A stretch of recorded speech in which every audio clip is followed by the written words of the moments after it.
Hello, everyone, and welcome to another episode of the Lonely Risk Podcast. And today we have a very unique guest tuning in from the Anti-Watch Watch Club. I know that sounds funny, but the Anti-Watch Watch Club is a 501c3 nonprofit organization here in the lovely city of Las Vegas, who's actually rooted in purpose, founded with a mission to serve those who serve.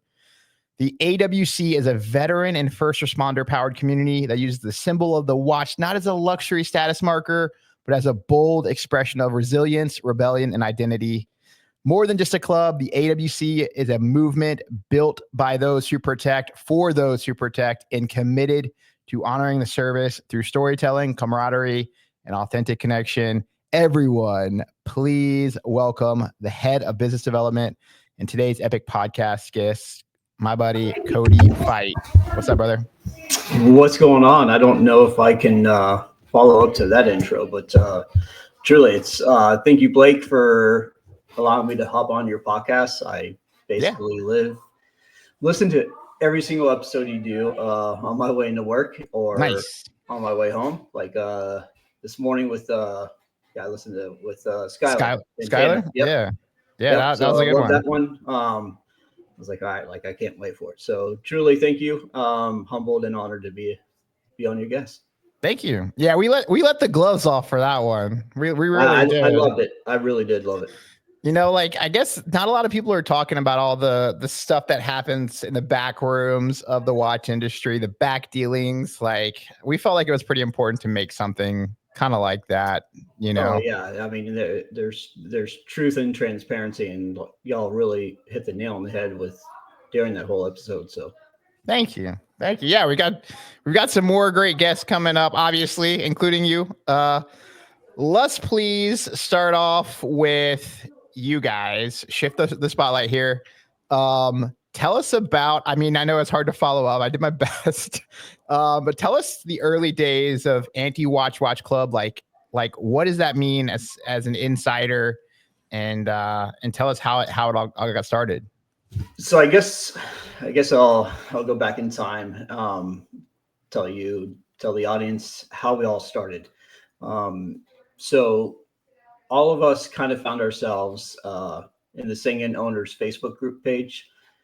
We all had singing instruments. We were buying them and pretty obsessed, and went down the rabbit hole from what Jake does with singing. And just by miracle, we just, you know how it goes. You start to talk in the same post, and you're slowly replying to each other. And then before you know it, you're DMing each other. And then all of a sudden you're inviting all your other buddies and brothers and sisters into your chat. And it's like, hey, what if we did something? And that's literally how we started. Alex, our CEO, who's in Vegas, North Las Vegas, Nice. He was able to be like, hey, boom, boom, boom, Tony, Joey, Alex, Zach, Cody, a bunch of others. Like we kind of found ourselves talking more directly to each other versus everyone else on the singing page. And then through weeks turns into months, and before you know it, we're, I guess, throwing around the idea of, hey, how can we give back to the community that we have served in? 3 out of the, no, I want to say, not about 90% of us has either served in the military, served in law enforcement, or as a first responder. So yes, there are so many charities that we know specifically of because we serve, so we know. But with those big charities, and they do great work, there's nothing wrong with what they do, but there's a lot of red tape. So we literally wanted to cut the red tape out. We're like, fuck it. We're going to help our brothers and sisters. You just give us, the who, what, when, where, and why. Hey, this person needs help. We kind of talk to each other about it, get everyone's thoughts and ideas. And we're like, yep, this is how we can help. And we instantly are allowed to help that service member or that law enforcement officer. I mean, yeah, pretty That was epic. like a 2-minute, 5-minute elevator pitch, I guess. No, I mean, hey, like I said, we're pretty gloves off here. So Everything that we like to do, I mean, we just try and cut through it, right? Cut through the bullshit. yeah, I think our very first year, we knew we had it coming out the gate swinging. Hey, we had some hoodie shirts made, and then we were like, hey, let's come out with our very first strap. So we all shot back and forth, had prototypes made, tested, developed it further, and literally within our first year, we released our own strap. It was called the Decon strap, and from all those sales, we were able to donate $4,000 to the Veterans Community Renewal Team out in Connecticut. And their mission is they house female homeless veterans with their families. So right out the gate, we did that, and we were like, okay, this is our mission. Like, this is what we're about. So we were like, yep, it's got to be a nonprofit. We want to maximize our return of investment, if you want to say, from all of our sales, just to be able to give more, if that makes sense. Yeah, no, totally. And then you said you guys got together. Was it on a forum? Did I understand that correctly? The lovely Facebook.com. Facebook group. Yep. Singing Instruments Owners Group. Oh, okay. How did the name Anti-Watch Watch Club? Because, I mean, it's a badass name, right? I think I've even seen shirts that people are wearing, Anti-Watch Watch Club, and I don't know if they're even affiliated to you guys. Like, sure, probably are. Okay, But yeah, so. Zach serves as our coup for the nonprofit. So he was kind of tasked to come up with a name. So he took the whole anti-social social club and put a spin on it. And then we're like, hey, anti-watch watch club. There's more meaning to it, obviously, because you know as well as I do, there's a lot of toxic culture within the watch enthusiast world, watch collectors. So it was like a play on them, right? To be like, hey, we don't care. Like, screw you. Go sit in the corner with your precious watch that you're not willing to wear or enjoy or to create memories with, that gets transposed into the watch, and that watch goes to, you know, son, daughter, wife, boyfriend, whatever the case is, right? We wanted that to be told from the get-go. So we were like, hey, those people, great, they exist, they've got amazing watches, but they're missing the whole point of a watch and life and what it means to be able to give something back and pass time, because time's something you can't get back. Yeah. I can't agree more. Especially with Saint-Jin. I mean, it's a really kind of utilitarian, purpose-built, mechanism, right? It's a tool, right? And I've talked before about, like, there's watches that you have to keep up with, and then there's watches that, like, keep up with you, right? Yes, absolutely. And the latter is the case here. I mean, it seems like you guys. I think even as these watch brands grow and start embracing their community, and I mean, I know, it's more of an independent brand, but you start to notice that the owners of those watches are kind of, they're very much the same type of archetype, as the independent or micro brand owner, whatever you want to call it. But it's weird how I know friends that have some of the same watch brands as me, and we think a lot alike. It's so weird how we're all attracted to these little wrist marvels. Yeah, I mean, the cliche saying is, right, like, hey, we came from the watches, but we stay for the people, right? But, like, yeah, if you think about it, like, we don't need an antiquated piece of equipment right. to be able to tell date, time, We got a phone. We got smartwatches. Yeah. But we literally do come together because of the shared obsession that we have. And then we're able to create groups. And we're able to create groups that are able to give back, like AWWC. There's, Sketchy Boys Watch Club. That's another military, first responder, law enforcement group out there. You've got all the Red Bar groups. You've got, Liberty Watch Group out of North Carolina. So it literally is that really means something to us as watch enthusiasts. And how did you guys decide to focus on like veterans, like first responders, like LE, like where did you see the need within those communities, those service oriented communities? So for sure, 4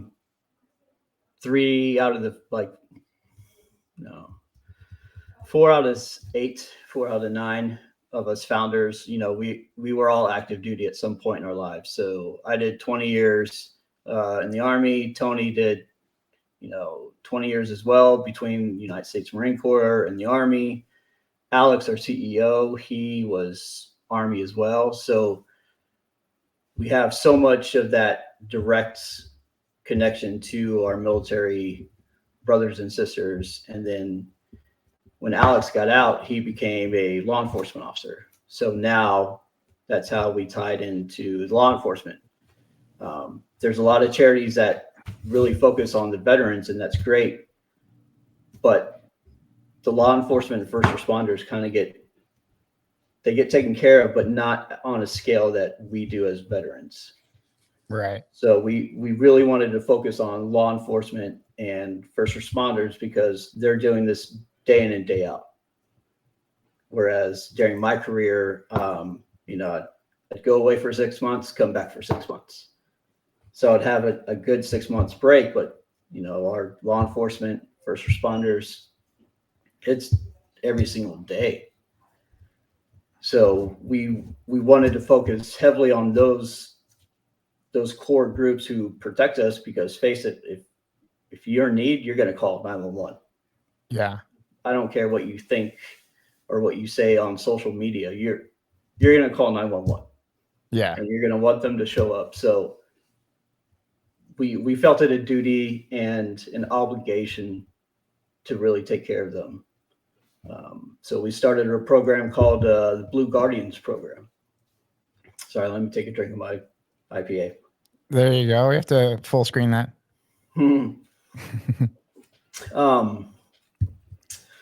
So Blue Guardians program is a program that we wanted to start because Alex,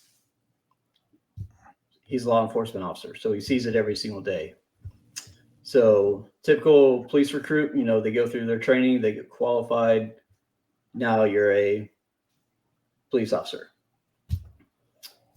That's kind of all the training they get, from first aid to, non-lethal force to lethal force, how to protect themselves, their partners, civilians around them. That academy is really all they get, unless the police department has a massive budget. In the military, you got the budget, you got the money, you can go to school. Completely different than our first responders and officers. So we will literally sponsor a first responder or LEO to go to an advanced first aid class, say Nice. wilderness EMT, right? Where maybe they are a paramedic, but yet they may be a big skier, mountaineer.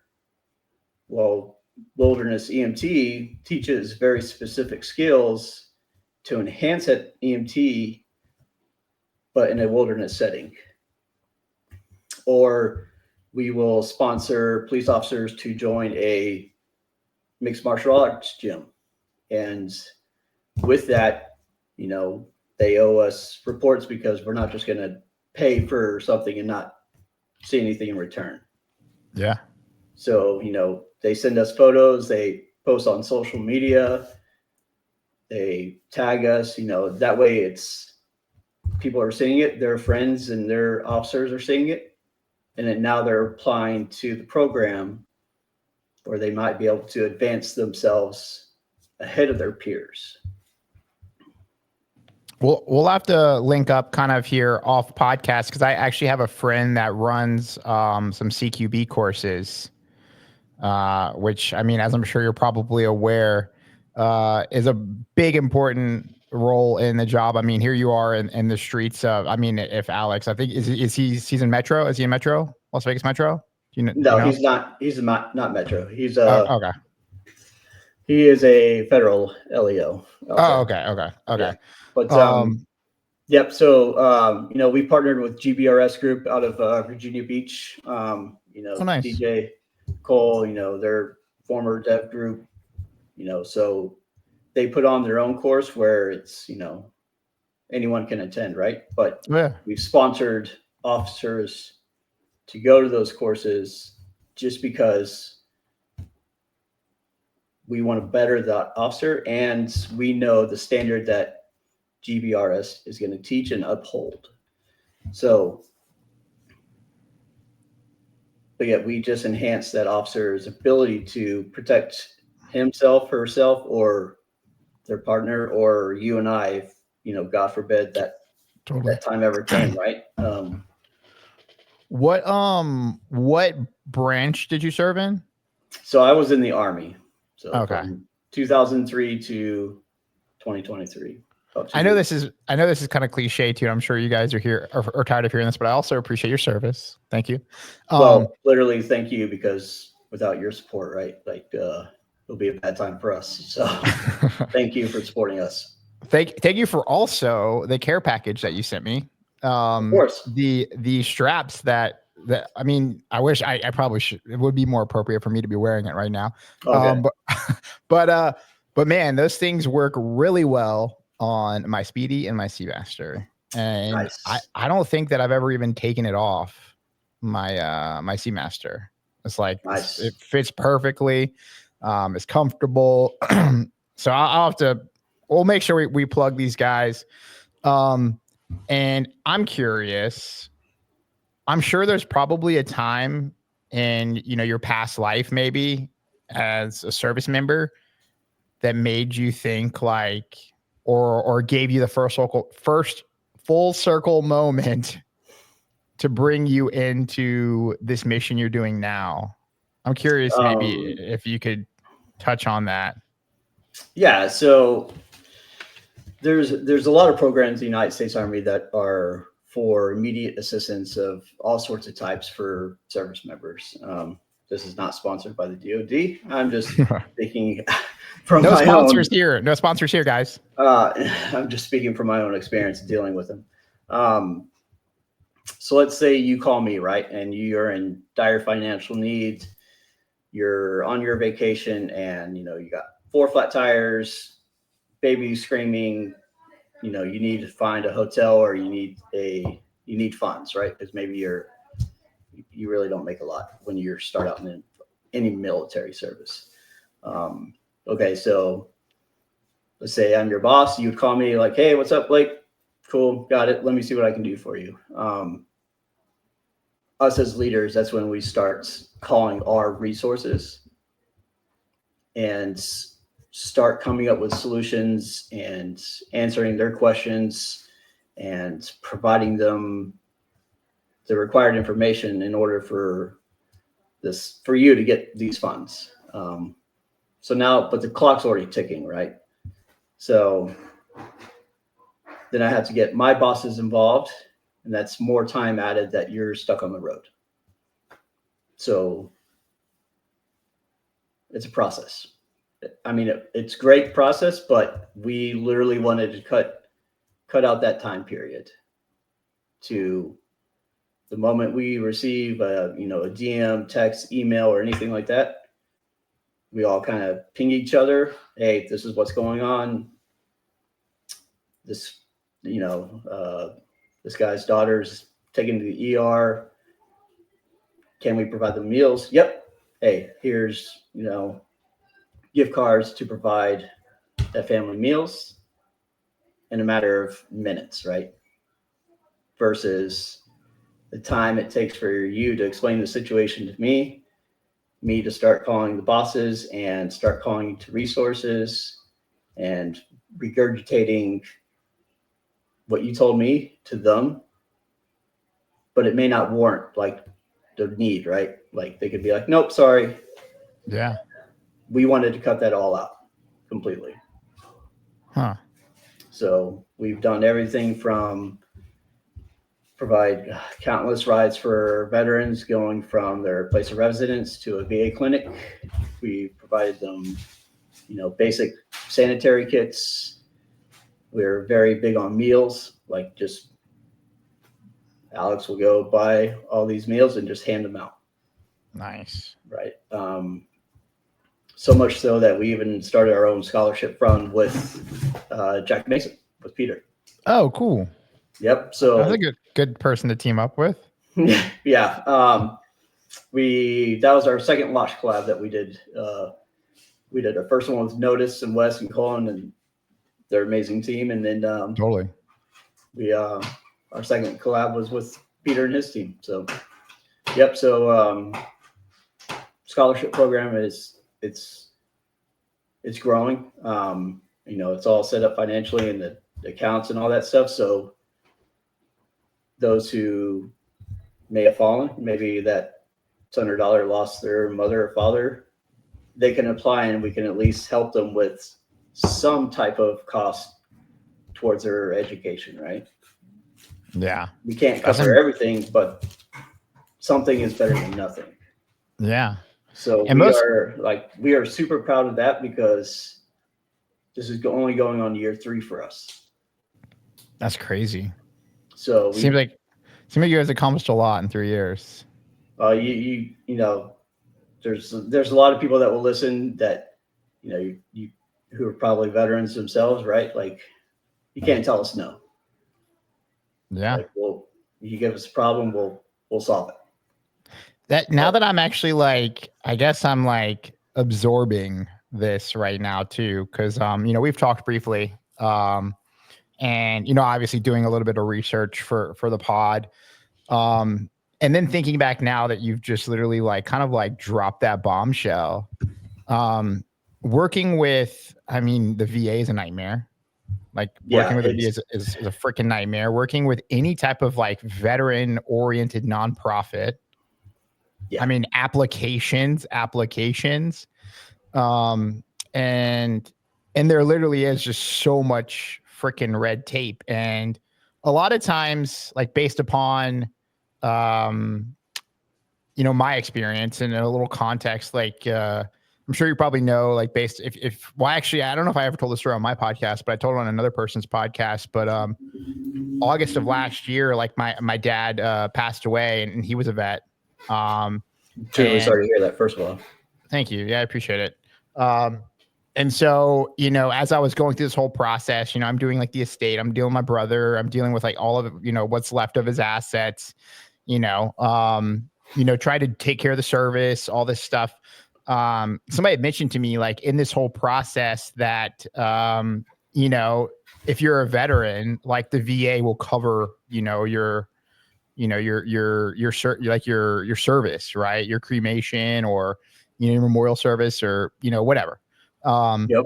So there I am sitting there filling out all this VA paperwork, trying to get all this shit covered. And no, I don't know if I just filed it incorrectly or what, but they denied to help my dad with his cremation. Exactly. So it's better than nothing, right? The VA, it is what it is. Yeah.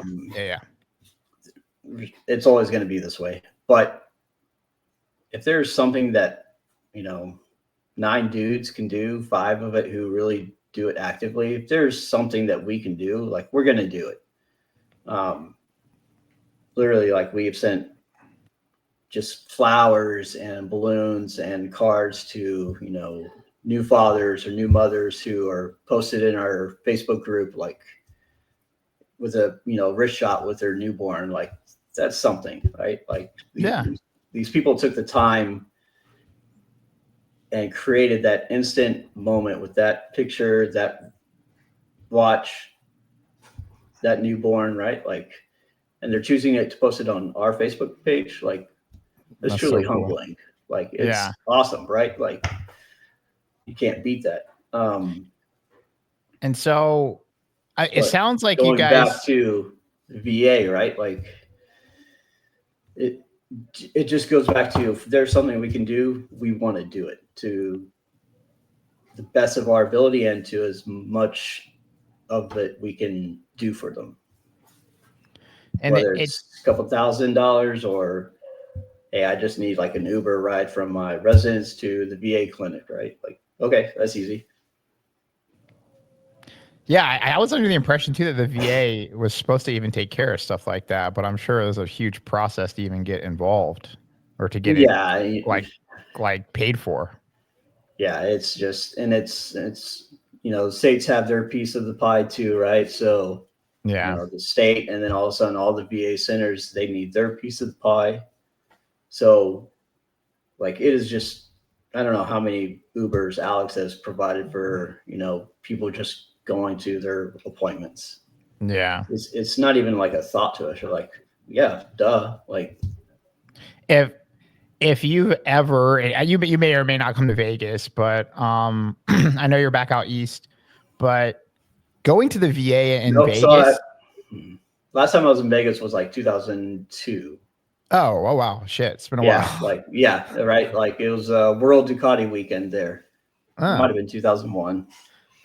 You'll have to come this year for like SHOT Show or something like that. That seems like a good one to come for. Alex will be there. I know that for sure. He'll be there. Yeah. And so Vegas, right? And just as an example, like when I lost my job, like I was doing Uber, like just as a side way to make extra bucks to keep some food on the table.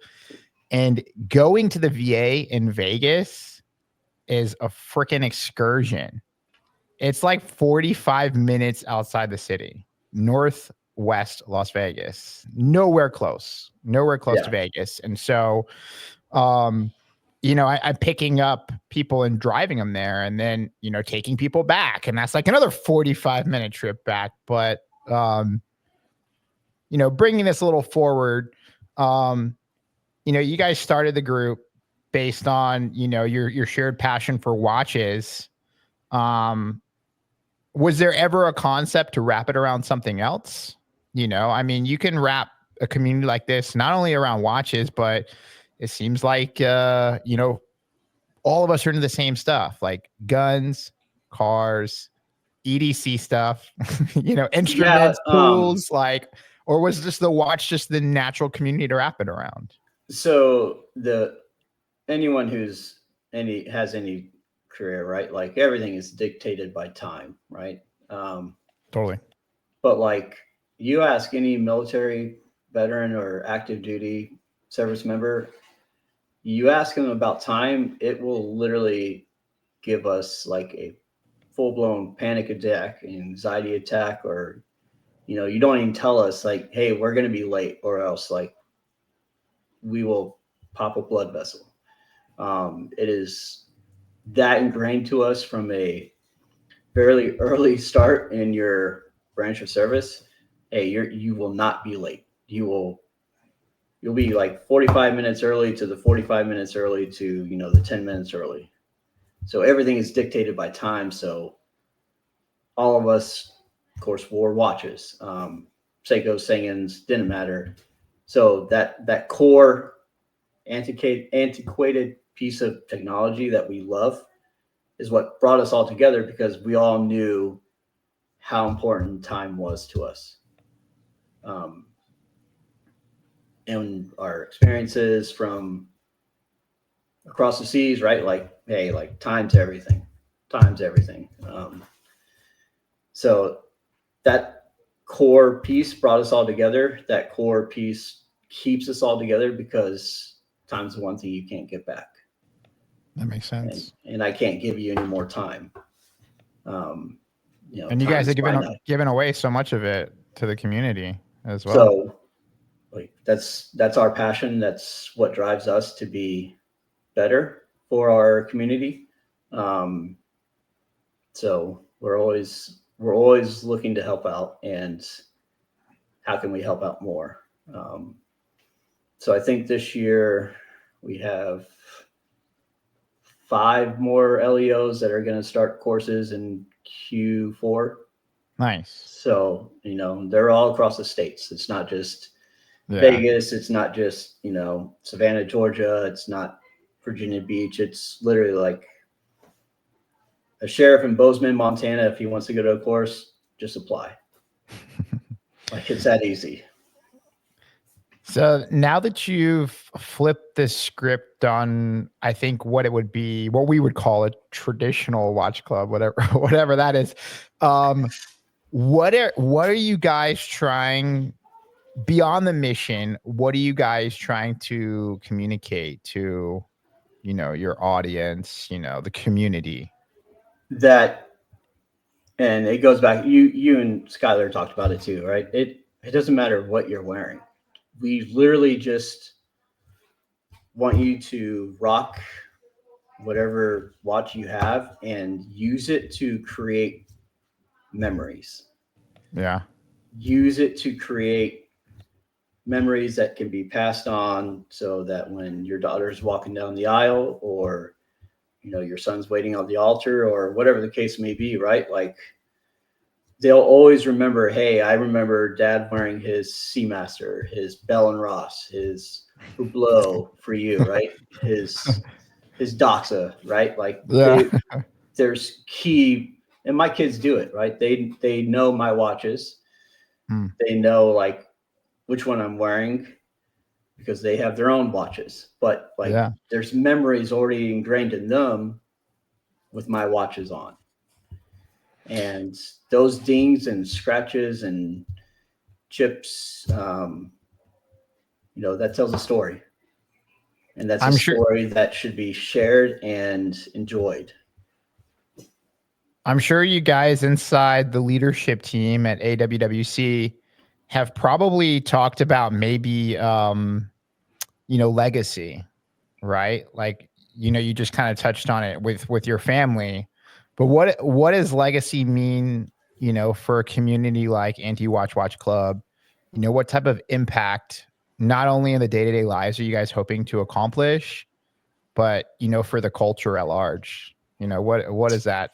If we could echo those into the community. So for sure, all of us, this is something we want our kids to be a part of. This is something that we want the community at large to know, that it's okay to reach out for help, because a lot of us we're afraid to ask for any type of help. And we're very self-aware of how much we are in denial of that. We want the community to grow and know that we're all in this together, because at some point that uniform is going to come off, and all that we will have is those memories that should never be forgotten or trashed or looked down upon.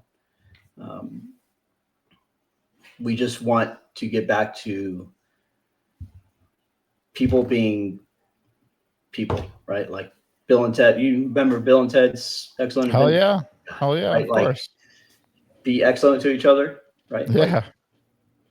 We want that when we hand this business in this nonprofit of ours to our kids. Like, we want that instilled into that going, 20, 30 years from now. Yeah. Let's air some things out. Go for it. Because not a lot of us, I mean, you're former military, like my dad, former military, so not a lot of us have, a military spouse, partner, father, family member. I want you to air out, there's a lot of struggles that I've seen. I've had a lot of friends in the military.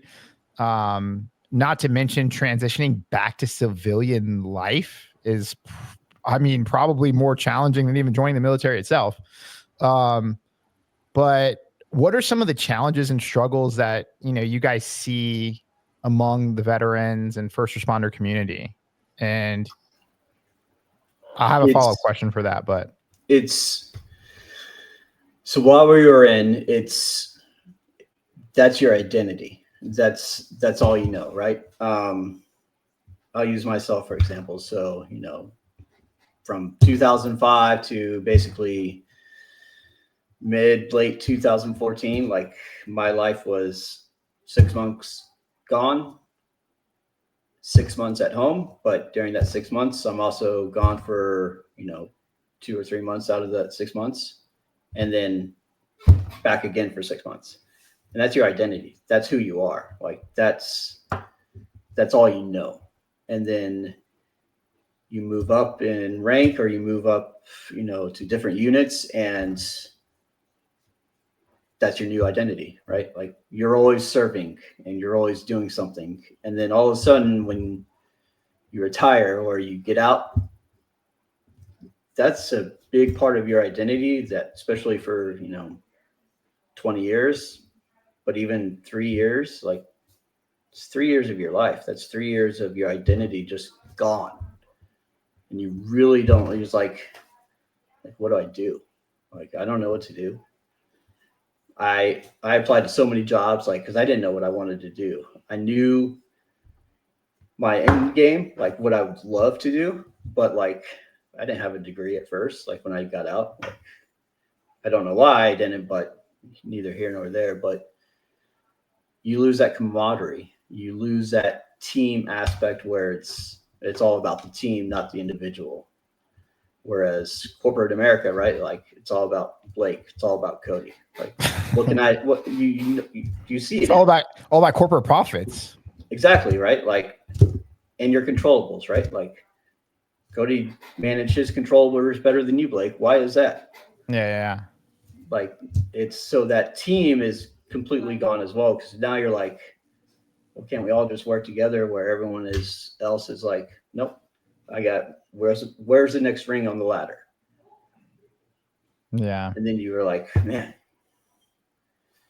you also have a very hard time learning how to speak and deal with the civilians, right? Because like the culture and the ability to say what we want to say in the military, we can't talk like that to civilians, which totally understand. But you do it for 20 years, that's ingrained in your brain, right? Like saying, hey, good morning, F face or whatever, right? Like I said, I'm trying to keep it professional. Dude, say whatever you want. Say whatever you want. It's a podcast. I'll make sure we put the explicit content label on this one. So like you and I could be serving in the same squad and be, like live next to live in the same barracks room, like a 1-bedroom apartment, but we're sharing it, right? And we share the bathroom. And we could just talk shit and be like, fuck you, Blake. Go fuck yourself, or you blah, blah, blah, blah. But yeah, like we got each other's backs. Yeah. And when you get out, you're like, man, like, I don't know who to trust. I don't know who my peers that I'm working amongst like have the best interest of me. Does my new manager, my new boss have the best interest for me and my family? Are they going to, teach, coach, and mentor me to maybe apply for that promotion or that new role that's opening up? Like that's all gone. Like you don't know what to do. So we want to be there for our community to be like, hey, like, yep, I did my 20 years. Like I've transitioned to, my role, corporate America, and this is how I dealt with it. This is what I did. It may not work for you, but at least they're able to hear it from someone who's done it. And that's just not for me. It's, our, 10,000 plus followers, right? Like we're an open community because we know that someone maybe in that community don't even have to know each other. Maybe they went through the exact same experience or maybe a similar experience, and they're able to relate. And now they have that connection. all because they came for the watches. They support the mill LEO world, but they're staying for the people because we missed it. We missed the people aspect of a lot of watch groups. Yeah. Something that comes to mind too, and obviously, like I said, I grew up with a dad who was in the military. Um, and I mean, I'm sure that you guys have figured out how to break this wall, but everybody who I've ever met who's been in the military, they have an incredible sense of pride, right? And they're kind of taught, through military training to like get up, like rub some dirt on it and like get back into battle. Yeah, So, yeah, absolutely. so with that mentality, right? I'm sure you've came up with it being a challenge in itself to even get people from that community to say, "Hey, I need help."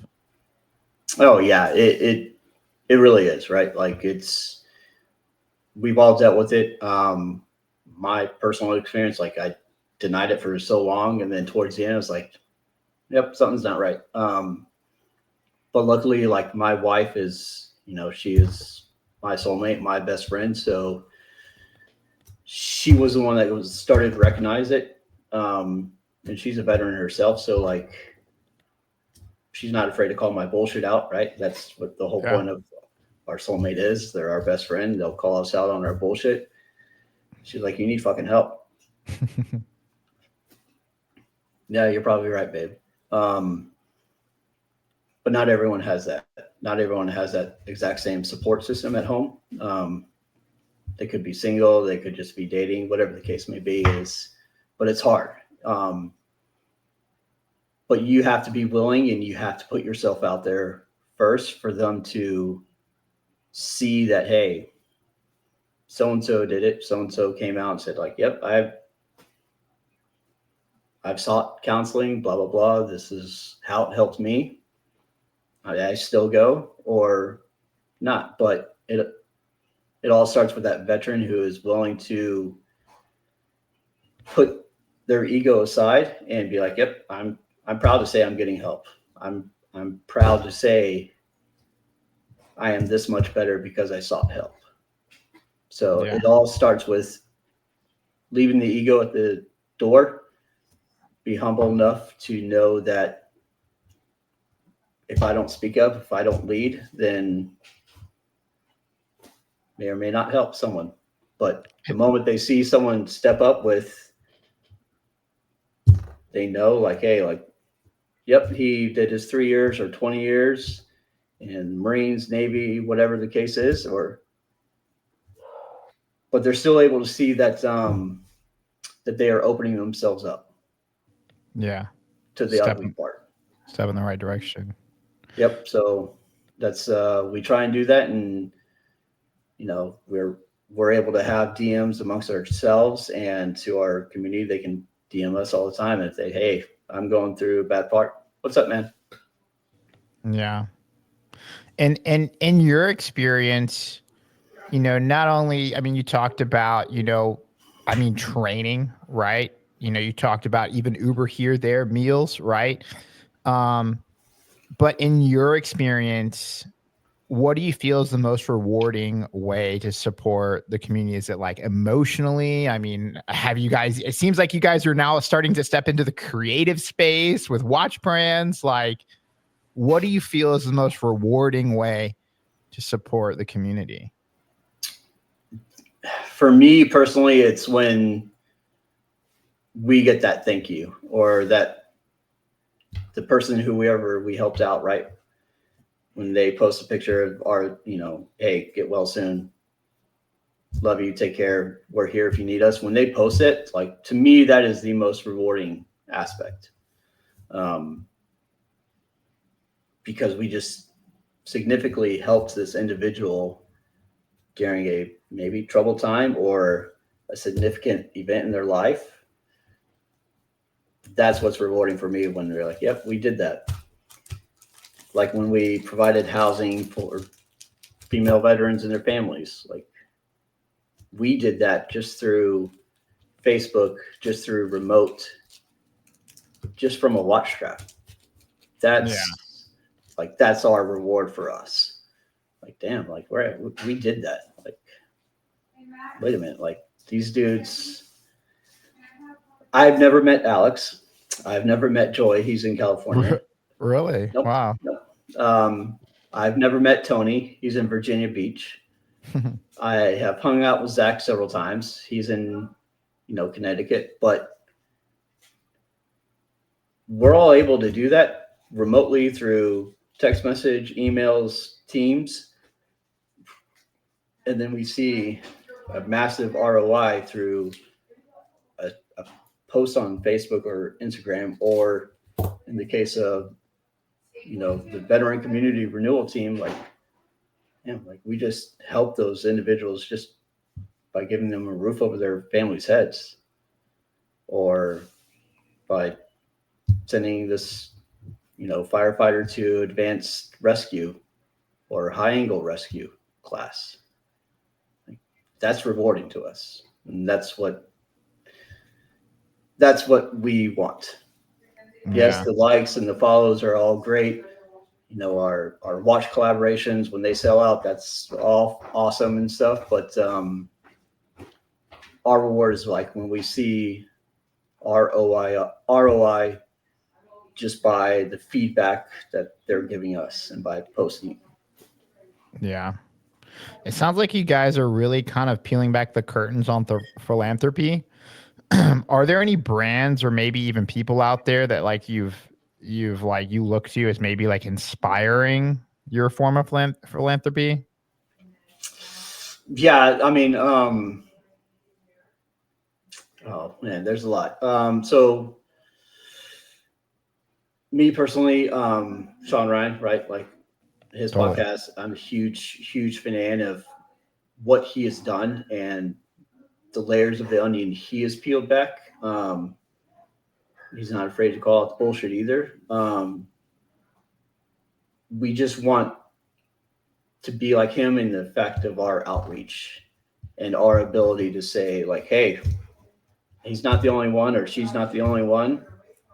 These 5,000 other Facebook followers of AWWC, they saw the exact same thing. So I don't know. That's a tough question, Blake. That's a good one. Yeah. I try to ask some hard ones. So we don't want to be the norm of the mill LEO nonprofit organization. We want to be the creative aspect of what a military LEO nonprofit can actually do without the political stuff, without the red tape. Right. Let's talk about the future of AW. And that shirt is sick. I'm gonna have to. You have to send one. My way. Yeah, you have to send one. I'm sure you guys have talked about. I mean, you talked about passing it down, through the generations, right? Maybe your family, or the families of your co-founders, your friends, your colleagues, the community, stepping forward. But is there any milestones that you guys have set saying like, hey, this is like a big like notch on our belt that we want to accomplish, and that's anything that you guys are working towards? Obviously, we talk about aspirational goals and dreams. A lot of it is just putting it out there, right? Talking about it, thinking about it, feeling it. Is there anything out there right now that you guys are talking about, thinking about, feeling that you hope to accomplish in your tenure at AWWC? Yes, and yes. One thing is under embargo for us, but it is happening within the next 90 days. I will say that. Okay. This is going to be very, very, very, what's the right word? It's going to be fucking awesome. It's just going to really, like you said, it's going to be a notch on our belt with what we have going on and what's planned. next year, we want to be able to, or no, we don't want to. We will. We're going to sponsor some events with Wildlander 6 and her team if she's down. That's something we tried to do last year. We just couldn't make it happen for some whatever reason it was.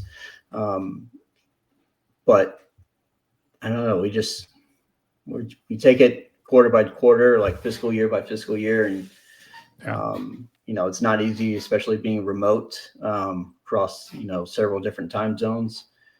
But I think the end game for us would be like if we could have our own building, like we all worked there, like our kids, our colleagues, our peers, our future AWWC members, like they have all one location where they come, work out, shoot, have a few cocktails while they campaign for the next collab with said brand, watch, or whoever the case may be or maybe open up our own VA clinic. I don't know. The sky's the limit for us, but we're literally just taking it day by day and trying to learn this nonprofit world as we can. Yeah. It's a challenging world. It's a really challenging world. Businesses fail, nonprofits fail. So we're very cautious and very diligent in everything we do. So that way we don't make mistakes, or if we make mistakes, we're able to learn from them and prevent them to not fail, basically. Yeah. Let's talk about the community real quick, and then we'll wrap things up here. Beyond purchasing some of the merch, you guys have 6 shirts, you have 6 straps. Beyond purchasing the merch, how can people get involved in the community? How can people support the mission, that you guys are working on? You literally go to AWW or antiwatchclub.org. You can literally donate through our website right then and there. Like you said, you can buy some merch, or even just join our Facebook page or follow us on Instagram or shoot us a DM. Or just, you don't even have to own a watch. Like, doesn't matter to us. You serve, you wear the uniform, But yeah, antiwatchclub.org. You can straight donate to us, or, you can always reach out to me through our social media to see if you want to work with us or collab with us or whatever the case may be. Or even if you'd like to donate via e-gift card to said emergency that may or may not hasn't happened yet, we can absolutely take care of that too. Yeah, something that I think really gets misunderstood is you brought it up too. Like, this community is so rewarding in the sense that watch enthusiasts, like, even if I don't know you and you're a watch enthusiast and maybe we've talked on the internet, or you just have an incredible connection if you're a watch enthusiast to the community. And I haven't seen any other organizations or nonprofits, maybe I'm blind or ignorant, or maybe both, that are doing what you guys are doing and that are accomplishing what you guys are accomplishing and that are giving back to the community in a unique way and helping to kind of break down those barriers. You guys obviously have a huge challenge ahead, like all of us, and that are in the media or in in some type of sense, trying to make a change, make an impact in the community. It's one ripple, right? Like, that's all it takes. Now to be able to create that ripple that's the challenge that we face every day, really. Yeah. We went through a lot here. Obviously I'm going to plug them in the link here. I'm going to link them in the podcast. You guys definitely need to visit them, engage, check out the community. And if you can, contribute in some type of way. But is there anything that maybe you were hoping that we were going to talk about that I didn't get a chance to ask? No, I mean, like or if I could turn my platform over to you right now. No, I mean, like we, trying to cram AWWC and all of its, mission intent and statements and everything we've done into, just 60 minutes, not even 60 minutes. Cause we go on down some rabbit holes. Yeah. It's hard. It's hard to capture, what we have done and what, the other military watch communities, what watch groups, what, it's hard to capture what they have done as well. But I mean, we're all in this space together. There's room for more. But we just want to grow and just be the best that we can and serve our community, the best stewards that we can. I mean, yeah, it sounds, obviously I'm a fan, and I'm going to do what I can to help spread the word, to support the mission, the objectives that you guys have set out. Hopefully I'll get a chance to meet Alex, because I think at this point there's no excuse considering he lives. There's not. I because like we both know Giancarlo. So like yeah. I met you at Intersect, and y'all started Vegas Watch Society. We're on. So in that group as well, and it's like, damn, like this. And when you plug your events, like, hey, RSVP or who's coming, I'm like, Alex, go, just show up. Yeah, he should. Okay. But he is super busy. I know that. Sure. He wants to and he intends to, by all means.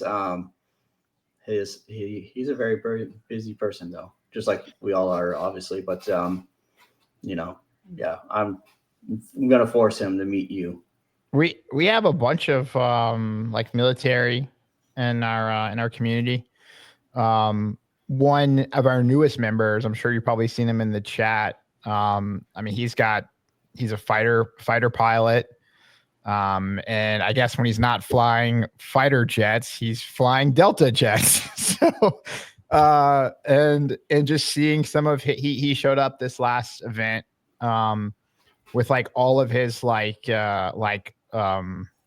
squadron watches and shit. And I was like, nice. Man, like he even showed up with his I think it was like 150 years, 160 years of Delta or something like that. Like they did a Delta Black Bay GMT with like a Delta logo on it, like Delta Airlines, and it was like 150 plus years or something.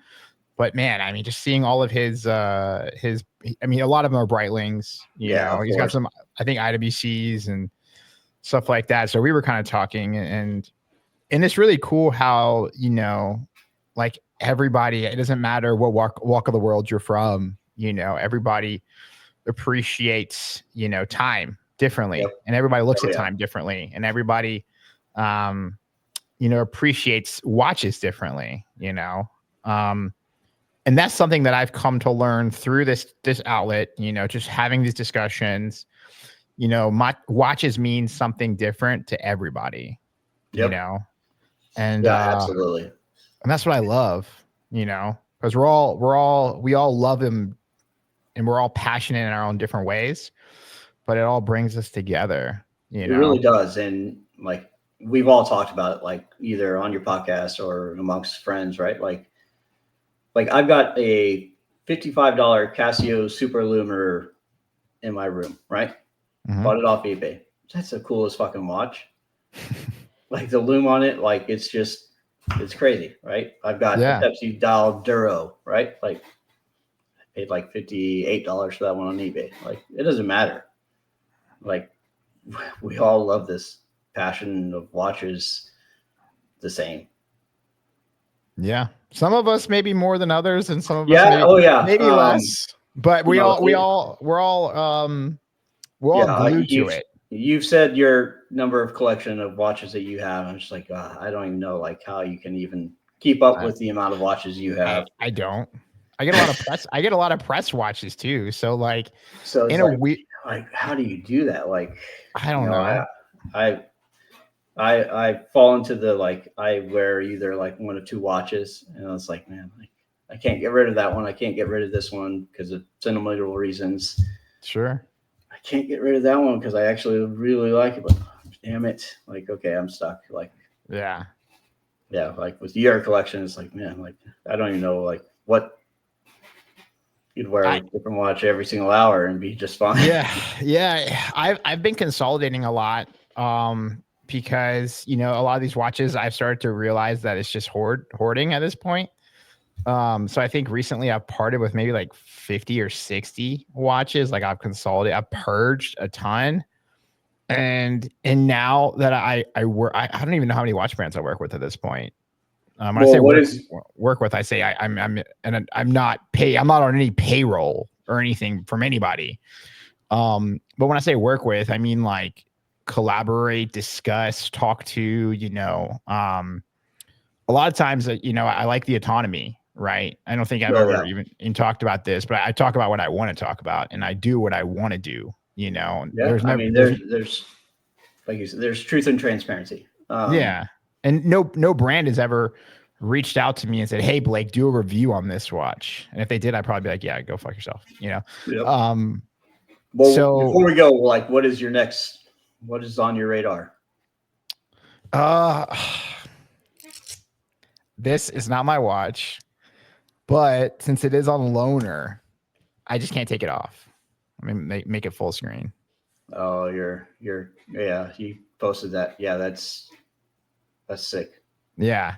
So I got this watch as a press loaner, and I'm working on a video right now. It's like the evolution of the Chronomaster. So I've been working with Zenith a lot. I've got a bunch of projects in the pipeline with them. And it came with this really terrible like leather calf strap that was embossed with like these little, I'm sure you probably saw it in the group. I saw it. Terrible. It's not so then I reached back out to the PR agency and I was like, "Hey, do you guys have that fabric like hook and loop that like it comes with?" And they're like, "Yeah, we'll send it." So they sent it, right? And it came without the hook or the loop system, right?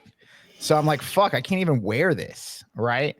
So I've been having fun. I'm sure you've probably seen, because you're in the group. You see pretty much what I do every day. Yep. I've been having fun with a 3D printer. So then I jumped on my computer and designed and printed this little hook for it. Nice. I know it's not the cleanest shit you ever seen, but it works. If it works, it works. Yeah, at least I can wear it, because I was not wearing it because I hated the strap so much. And I would love to have the bracelet for it because they have an all carbon bracelet. But a lot of times I mean, if I could go back and say, like, I wear my AWWCs a lot, I wear my Panerais a lot. I've been on a vintage kick like Zenith. I wear a lot of like my Doxa. I mean, it's hard. And as I'm growing and evolving as a collector, I'm starting to realize that having this many watches is more of a liability, and it's just not worth it, right? Like, why do I deserve to own all these watches? Like I need to, like, and I guess in a weird way, maybe this is my brain thinking, but I've accumulated this hoard of watches, and maybe, and I hope to God this isn't the case, but maybe me owning this watch is keeping somebody else from owning their Grail watch. Does that seem like that's even possible? Yeah, I mean, yes and no, right? But like all of your watches, right? They tell a certain aspect of your life. Sure. Whether that's your hard work that allowed you to get all of them. That's your blood, sweat, and tears that you did. No one else. You. That's allowed you to get all those watches, right? There's all sorts of hobbies that, girls and guys, like, they've got hundreds of Pokemon cards, or, they've got 100 different bottles of bourbon, right? Or, their golf club or golf balls from, say, every Masters tournament from the past 10 years. I don't know, right? Like that's your passion. Like that's part of who you are. So it's not a hoarding. It's just like this tells the story of Blake and his crazy obsession that we have for Hublot. I don't know how you have that, but that's another time. But that's don't think of it that way. I also think like of in a weird way, there's watches out there that, and so I'm starting to come full circle, right? So full circle for me is, first of all, loving my watches, right? Appreciating them. And then, I want to stand out as a collector at some point. Like I want people to, I don't want to have the rarest of everything like some of these other guys do, but I want people to see the watch that I'm wearing and immediately know that I'm a watch enthusiast, right? And there's plenty of outlets out there that sell you shit, right? That talk about watches, that sell watches, or they're profiting off, discussions like this. Oh yeah, right? Absolutely. And to me, I just felt like being on the inside. I mean, and you heard the conversation with Skylar that literally just dropped. But I don't know if there's a lot of honesty anymore. And I'm not just talking about the watch community, but I'm talking about in a lot of communities with the rise of online influencers or whatever the fuck, Yeah, the social media influencers. Yep. Yeah. Some of them are good, really great. So yeah. There's some phenomenal for sure influencers. There's some really shit ones that it's all about the flip. It's all about the dollar. It's I got this, I got that, like blah blah blah blah. No one fucking cares. Yeah. It's hype, right? Like I'm sorry, I will drop a $600 Singing Instruments that has a Seiko quartz movement or Swiss Ronda quartz in it or Seiko movement and drop it and be like, do that to your $12,000, Rolex or Patek. Like, see what it has. I know it'll be fine, but they're not willing to do that. They're like, sorry, I can't protect this precious Rolex that I waited 20 years for on the local AD or whatever the case is. Yeah. Or the Royal Oak, right? Because it's all that they will ever make and be known for, but they're not going to do that. Something to watch. Something I've noticed too, which is very weird and also a very toxic like frame of mind, is people associate being more enthusiastic with watches by how much they've spent on watches. Oh yeah. And that's never the case. Or even the latest and greatest from said release at Watches and Wonders, right? Like, oh my God, like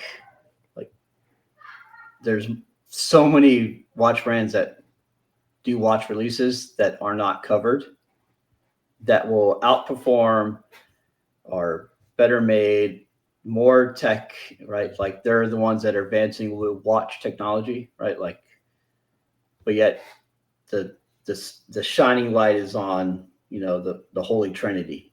That's the way the brands want to do it, man. Exactly, right? Like, and we're at fault for allowing them to do it. So, I mean, blame us, but we got to take back the watch community, bro. Yeah, and it's all for me. It's I've gone full circle as well. Like, it was initially it was like, yeah, Tudor, Swiss, or Tudor, Omega, Rolex. Fuck Rolex now. I don't want one. Okay, Omega. Love Omega. But now it's like, wait a minute, like, who's ever going to go diving 300 meters realistically? Who's ever going to realistically need a helium escape valve in 2025 when they're on their vacation in the Bahamas and they're just going down, 18 feet? It's I love the watch, don't get me wrong. But I think there's more value in a lot of more of the independent brands. There's more connection to those brands because, like being able to talk to the crew of Norcane US, right, for example, or Wes, Colin, Peter, Mike from Chris Ward, right? Like, you're not going to get that anywhere else but the independent brands. Yeah. And they listen. I've said before that the whole micro brand independence, whatever you want to call them, I know micro brand has become a derogatory term in some type of way in some communities. But, that whole community was built off brands not listening to us. Yeah, right? and we see it right now, right? Like they're bracketing themselves to a newer demographic who wants the latest and greatest release, just like probably all of us with the freaking iPhone, right? Like, Yeah. oh, the iPhone 16 came out, man. I need that. I don't know why, but I need it. Never understood that. We see that today, right? That's the demographic they want to go after, and that's their business model. Great, but like, if I only own one notice, right? I know I can go to Wes and Colin and be like, man, like this notice is killing it. It's 30 years old or 10 years old. It's been through X, Y, and Z scratches, and it's been kicking ass, right? Like, I think you're not going to get that. I think that's going to be the most rewarding part of what I'm doing, maybe. But watches have put me in conversations, hundreds of conversations like this, maybe thousands at this point, giving me a platform, giving me a voice, empowered, me through a community. But to watch a brand like Notice or Jack Mason, even Sal, like I think Alan from Sal Baltimore, like super underrated. But to see those watches become, instruments or tools or, heirlooms that get handed down, shit, dude, that will be. But it's more than that. It's like they're all supportive of each other. They are. Like, they're going to support each other because they have those relationships. It's not brand X versus brand Y. It's like, hey, like, that's a solid release. I need one. I want one as a watch enthusiast, right? And like, you can't get that anywhere else other than those brands who actually care what the consumer, the enthusiasts actually want and are driven by, right? Because the common man, right? Like, $500 is a lot of money. It is, right? $100 is a lot of money these days. Yeah. Right? But like, hey, I can make a killer, say modded out Seiko for $75. That's all you need too. That's really all you need, right? But you can't get that anywhere else other than the independent brands. Yeah. I think that's a good way to end the podcast. Everybody, thank you so much for listening to just over an hour with me and Cody from Anti-Watch Watch Club. We are going to leave a link in the description for Anti-Watch Watch Club. I would encourage you guys, if anything that you heard resonated with you, if you want to contribute to your local first responders, law enforcement, military, veterans, or just the watch community in general, I think by the end of this podcast, you probably know how to do it. So with that, we will leave you. And until next time, we will see you on the next episode. Peace out.